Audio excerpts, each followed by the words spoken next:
Well, I've been here a day and a half, so I feel like I can be brutally honest with you because we're close friends now, right? And I'll just confess to you that I truly wrestled with this lecture for a few reasons.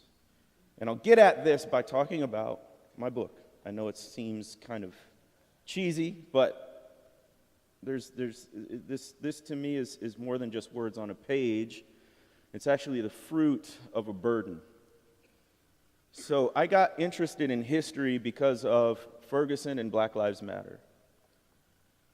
As we were, as a nation, discussing these events and wherever you fall on who was to blame or where the responsibility lies, I was trying to figure things out too. And what I found was that historians had the most helpful things to say, because they talked about the context that led to something like Ferguson. They talked about how the police force got military-style guns and equipment. They talked about how a community like Ferguson comes to be predominantly black and poor. They talked about how this was a national story, not just one community's story. So I started reading more history. I took a graduate course, a master's course in history, and it was just to sort of learn more about it, but when I did, I was gripped by the realities I was learning about. Decided to get a doctorate in history. And when you do that, you take all these classes and you read all these books, and since my interest is in race and religion, I was reading a lot about race and religion. If you read about race and religion, the story is more often than not a tragic one. We like to skip over the tragedy and say, well, that was then, but then we had the civil rights movement and everything's better now.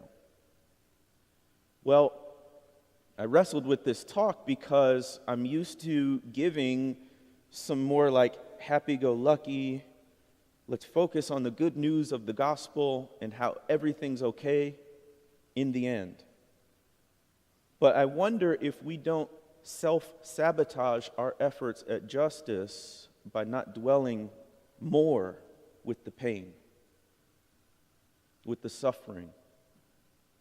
Because what happened in the past, number one, continues to affect us today, and number two, it happened to real people.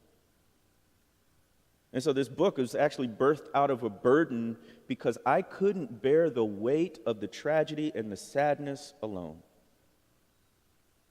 I was reading story after story of the Middle Passage and people dying overboard. One thing that stuck out to me was that sharks would follow the slave ships because when people died, they dumped the body overboard and the sharks would scavenge the corpses. I read about the lynching of Mary Turner, which happened 100 years ago this year. She protested the lynching of her husband, who himself had done nothing wrong, but was swept up in a white racist mob's rage at something someone else had done. And when she dared to speak up, when she dared to get a warrant for their arrest because everybody knew who did the lynching, she herself was lynched. She was tracked down, hung by her ankles from a tree, doused with kerosene, and lit on fire. That did not kill her. One thing that stands out about Mary Turner's lynching is that she was 8 months pregnant at the time. The butchers used a knife that they typically use to slaughter pigs, cut open her womb. The baby fell out, gave 2 whimpering cries before one person crushed its skull. Do you know that between 1918 and 2018, over 200 anti-lynching bills have been proposed in Congress? Not a single one has passed. So I think about these realities, and I don't want to just jump to everything's going to be okay in the end. Because everything's wasn't okay then, and everything's not okay now. And if we don't recognize the pain and the tragedy of racism, which always, always, always ends up in physical brutality,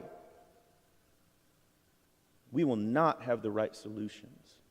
You're going to go hopping and skipping into a problem that will consume you and you will do harm as you go. So, the point of this talk is simple. I want you to be activists. I want you to recognize that as Christians, your cause is the cause of justice. When you signed up to follow Jesus, you signed up to pursue justice, particularly racial justice. So this talk has a couple of parts. And what I hope you walk away with is a challenge, but a sober challenge, a grown-up challenge. I'm going to talk about the fierce urgency of now, why this problem cannot be put off until tomorrow. I'm going to talk about the racial moderate. It's a category most of us fall into. We're not actively racist, but we're kind of tepid, lukewarm when it comes to pursuing justice. And I want to talk about where we go from here, being, as King called, extremists for love. So, in August of 1963, Martin Luther King Jr. delivered his famous "I Have a Dream" speech. Most people remember the line about not being judged by the color of their skin, but by the content of their character. But there's another portion of the speech that I think remains relevant today. Toward the beginning, he says, "We have also come to this hallowed spot to remind America of the fierce urgency of now. This is no time to engage in the luxury of cooling off or to take the tranquilizing drug of gradualism. Now is the time to make real the promises of democracy," he said.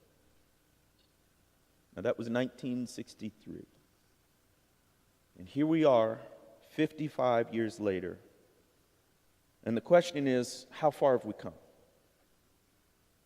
As a nation, we've taken down the signs saying whites only and no Negroes allowed, but our schools remain segregated. People of color are incarcerated at disproportionately higher rates.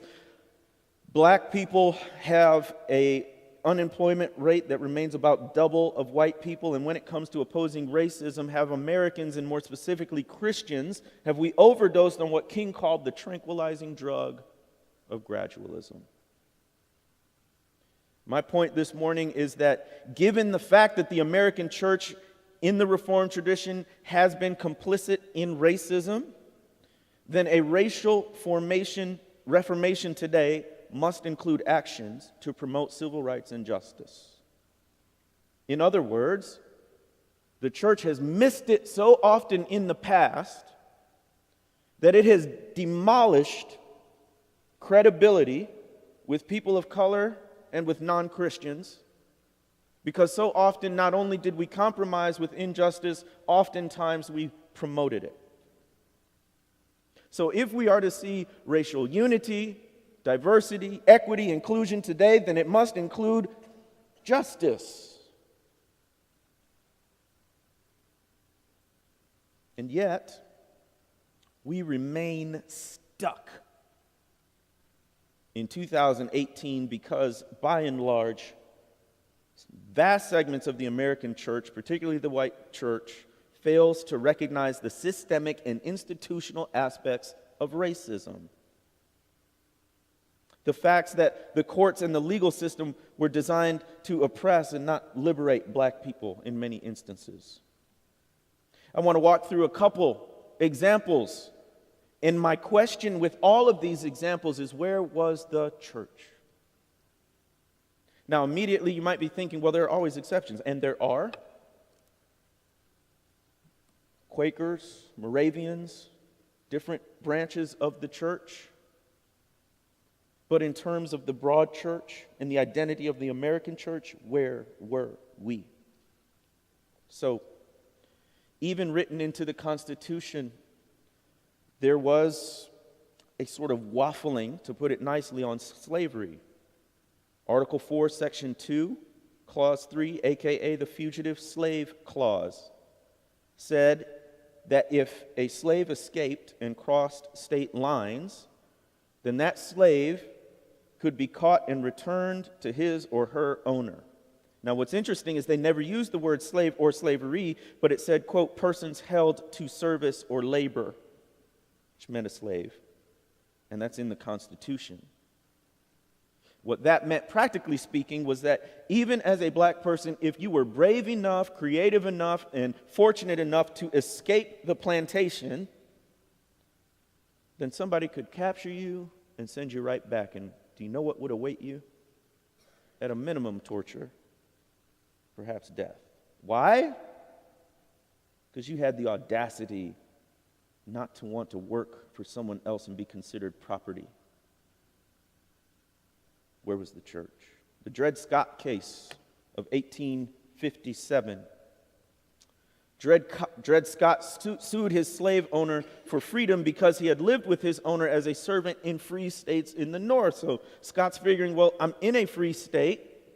I should be considered free. And so he sued for his freedom. But the outcome, the court decided that black people were not even citizens. Therefore, they could not pursue legal action in the courts. So what's interesting about this, they didn't even argue Dred Scott's case in terms of, if I'm a slave in a free state, can I be free? They just said, you know what? Black people are property, not citizens, so you have no right to sue people. Diminishing the image of God. Plessy versus Ferguson in 1896. In this court case, the infamous separate but equal principle was affirmed by the Supreme Court, a decision later reversed in Brown v. Board in 1954 that said segregation was inherently unequal, but for more than 50 years, racial segregation was the law of the land. Where was the church? In my first talk, I showed you the speech given by G.T. Gillespie in 1954 in response to the court's order of desegregation. And what was the response of some Reformed Christians was to argue from the Bible that segregation was the proper way. And we could go on and on. In the 20th century, the New Deal, which was restricted mainly to white men, housing discrimination, over-policing of poor areas, on and on and on and on. Where was the church? So often we have followed society instead of leading society when it comes to racial justice. And you know what happens? Is we get labeled hypocrites. What happens is when Christian leaders, especially white, Reformed, and evangelical leaders, start talking, people of color don't believe them. Because we've had centuries where the church could have intervened for the sake of the human dignity of other people and instead cooperated with injustice. Frederick Douglass, who was a slave and escaped to freedom, put it this way. He wrote his autobiography, and throughout his autobiography, he was very critical of American Christianity. But Frederick Douglass himself was a Christian. And so he put in the appendix an explanation to say, listen, I've been really critical of a certain type of Christianity. This is what he said. What I have said respecting and against religion, I mean strictly to apply to the slaveholding religion of this land, and with no possible reference to Christianity proper. For between the Christianity of this land and the Christianity of Christ, I recognize the widest possible difference. So wide that to receive the one as good, pure, and holy is of necessity to reject the other as bad, corrupt, and wicked. I love the pure, peaceable, and impartial Christianity of Christ. I therefore hate the corrupt, slave-holding, women-whipping, cradle-plundering, partial, and hypocritical Christianity of this land. Indeed, I can see no reason but the most deceitful one for calling the religion of this land Christianity. What happens when the church fails to fight for justice? We lose our witness. and marginalized people and oppressed people of all kinds see the hypocrisy of saying we love God, but demonstrating no tangible, material love for our brothers and sisters. It's not about good feelings. It's about fighting the systems that create the pressure that pushes people down and out in society. And Frederick Douglass put it well. Now, here's the thing. I would presume most people in this room are not racist actively. It's not that you don't like people who look different or come from a different culture. That's not the problem. You're not opposed to black civil rights. You're not opposed to justice. The problem with many of us American Christians is that we don't want civil rights and justice to be costly. We don't want to sacrifice for the sake of righteousness. So what happens is we say we want these good things for ourselves and other people, but we try to pursue them in a moderate way. But I'd like to propose to you that moderation, when it comes to injustice, is not a virtue. Moderation with food, sugar, those kinds of things, that's good. But moderation when it comes to sin, I don't think that's a virtue. In Martin Luther King Jr.'s letter from a Birmingham jail, one of the most well-known parts is where he critiques the white moderate. I've actually changed it a little bit to be the racial moderate, because as I'll explain in a moment, there were black people who were moderates as well. But here's the passage from the letter. He said, "I must make two honest confessions to you, my Christian and Jewish brothers. First, I must confess that over the past few years, I have been gravely disappointed with the white moderate. I have almost reached the regrettable conclusion that the Negro's great stumbling block in his stride toward freedom is not the white citizen's counselor or the Ku Klux Klanner, but the white moderate, who is more devoted to, quote, order than to justice, who prefers a negative peace, which is the absence of tension, to a positive peace, which is the presence of justice. The moderate who constantly says, I agree with the goal you seek, but I cannot agree with your methods or direct action. Who paternalistically believes he can set the timetable for another person's freedom. Who lives by a mythical concept of time and who constantly advises the Negro to wait for a more convenient season. Shallow understanding from people of goodwill is more frustrating than absolute misunderstanding from people of ill will. Lukewarm acceptance is much more bewildering than outright rejection. I've experienced this numerous times in predominantly white churches and denominations. The election, and I'm not telling you to be Democrat or Republican, I'm simply describing the impact on many people of color and my own experience. Leading up to the November 2016 election, you had people of all kinds, from black people to women to refugees to immigrants to any kind of marginalized group you can think about, practically screaming that the rhetoric they were hearing, the words and the language they were seeing were going to be bad. Now, this struck me particularly because I go around to churches all around the country and talk about racial reconciliation, and to my face, everyone was, rah, rah, yeah, that's great, let's get everybody together. But when it came to our voices being heard, it sounded like our presence made no difference whatsoever. It felt like a lukewarm acceptance, which was more bewildering than an outright rejection. You see, the extremists are easy to spot, aren't they? This remains our image of a racist. The Ku Klux Klan, burning crosses, bombing churches, and killing little girls. If that's our only definition of racism, then we've missed it. We've missed the racial moderate. Most people are not that extreme.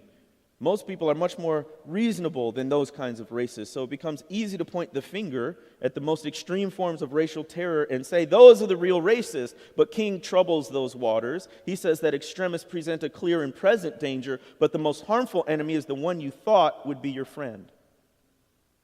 The people who are more devoted to order than to justice. So they fear protests and demonstrations, not because of the protesters, but because of the violence or the breaking of the law. The moderates who prefer a negative peace rather than a positive peace of justice. In biblical terms, they are the ones who preach peace, peace when there is no peace. Moderates who paternalistically believe they can set the timetable for freedom.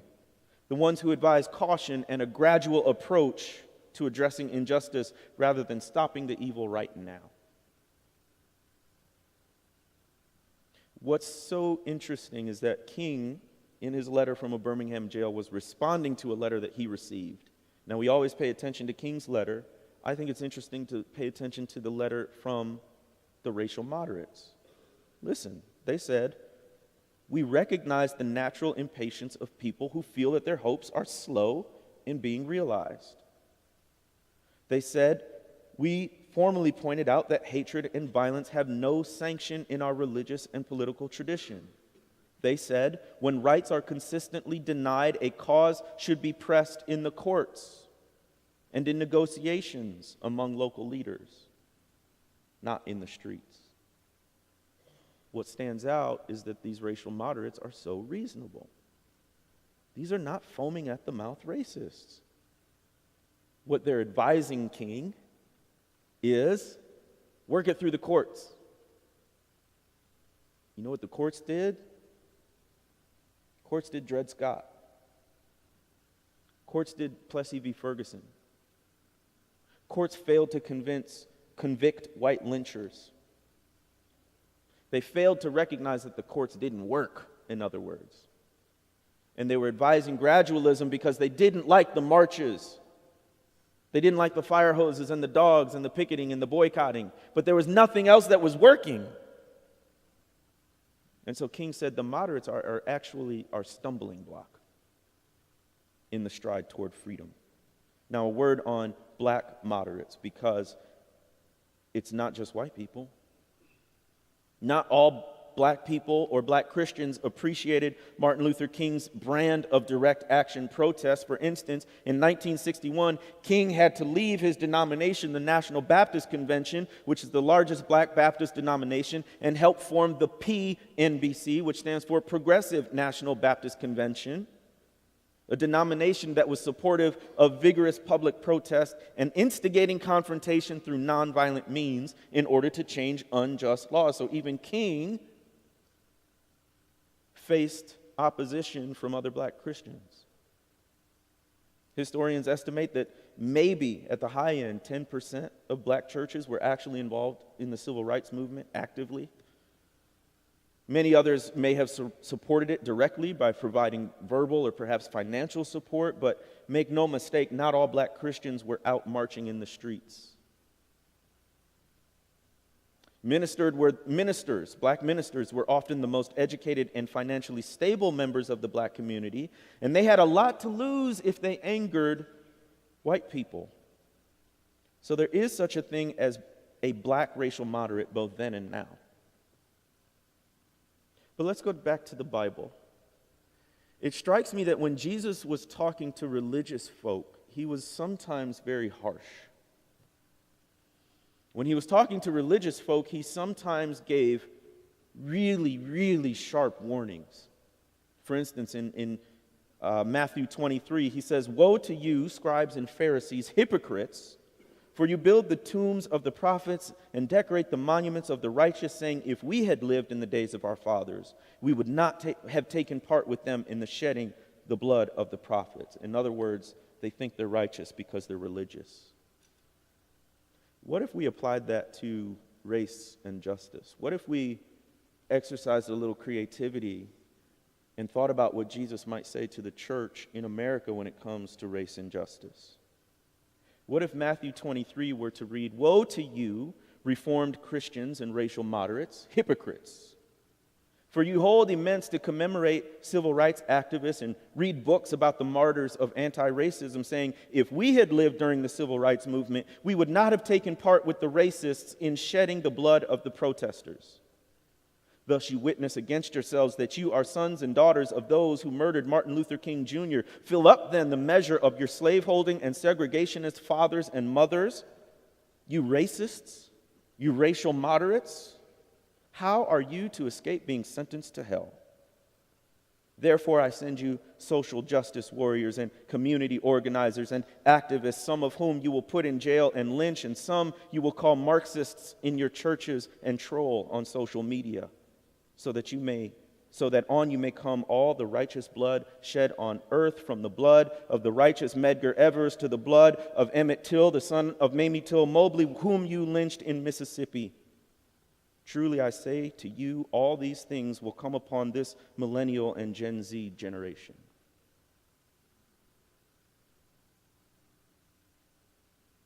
What if Christ is speaking those words to us?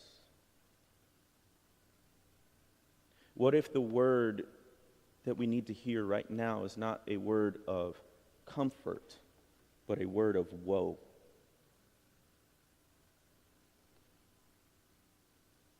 Today in 2018, more than half a century after King's letter from a Birmingham jails, we must ask ourselves, do we sense the fierce urgency of now?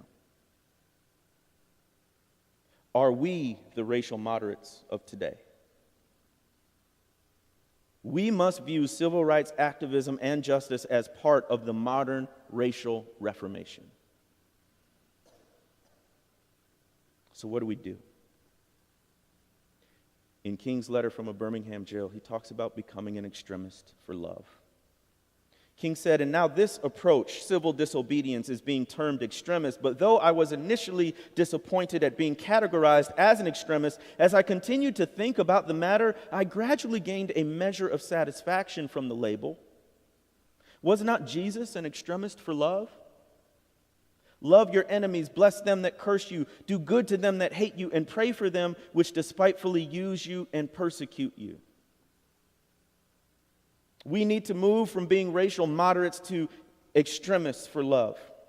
But I hesitate to give practical steps because honestly, I don't think we have a problem of how to, but a problem of want to. You know you can Google. You know you can figure out what to do to fight racism and to promote justice. And yet with all of us, black people, white people, and everyone else, there's a tendency to retreat back into what is comfortable. Because I will tell you this, being comfortable and fighting for justice tend to be mutually exclusive. If comfort is your goal, then just don't even pretend that you want to fight for justice. Just let us know where you are. If justice is your goal, then prepare to be uncomfortable. And I know the feeling. I still don't consider myself an activist, although I've tried to take risks for the cause of justice. I know what it's like. The only thing I can tell you is here's where faith comes in. Jesus said, I'll be with you. But you cannot believe that promise unless you go to where he sends you. I can tell you that Jesus has become more real to me since I've taken risks for racial justice than I ever knew possible. So here's the good news. If you want to taste the sweetness of Jesus more than you ever had before, then risk for the sake of justice. You know why? Because when you get the comments on social media, when you get in the argument with your parents or family members, when people label you as a progressive or a Marxist, Jesus is right there with you. And it's only on the other side of that persecution for the sake of justice that you even start to know what Jesus is promising you. It's when your prayers start to get really powerful because you feel desperate. It's when your heart truly breaks because you're actually loving people to the point where you're risking your own well-being for them. And so I have nothing to give you but the promise that Jesus gave all of us in the Bible, that he will never leave you and he will never forsake you. But if you think you're walking with Jesus and you haven't risked much, then it's only a shadow of the presence that you can experience. So what I'm doing is I'm calling you into a deeper experience of Christ through the pursuit of justice. Now, there's a lot of practical steps, and I'm glad to talk about those. I'll stick around for a few more minutes, but I'll end with this. We talked about grief at the beginning, or guilt at the beginning. I think guilt can be good. We got a linguist professor in the house, so forgive my loose language. But there's something called, let me talk to the white students for a moment. There's something called white guilt, which may not be healthy. Because that kind of guilt is fundamentally self-centered. Guilt means you feel bad that your own self-image is more negative than you thought. You feel guilty that you did something wrong. You want to fix it, but not for the sake of someone else. You want to fix it so that you feel better about yourself. What I hope is that we experience what I talked about in the first talk, godly grief. Godly grief recognizes your own part in injustice, and you feel that guilt, but your grief is also because you've done harm to someone else. Their pain is the priority. I don't want you to experience guilt, not white guilt, but grief, godly grief.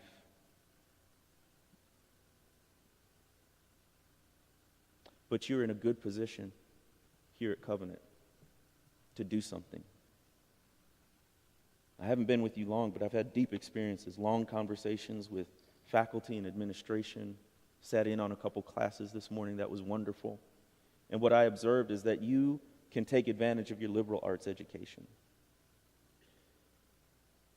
Dr. Wyke wrote, Dr. Corbett, Dr. Jackson, Dr. Green, Dr. Caput, staff like Christiana Fitzpatrick, your administrators and so many others take their classes. Go to their office hours because they're thinking about the right things. Use this season to learn and to become aware and to get involved if you possibly can. You have all you need here. And I'll leave you with this. Your motto is, in all things Christ preeminent. To answer all these questions about race and justice, you have it right there in those few words. How do we do this? Why do we do this? Because in all things, Christ preeminent. Thank you.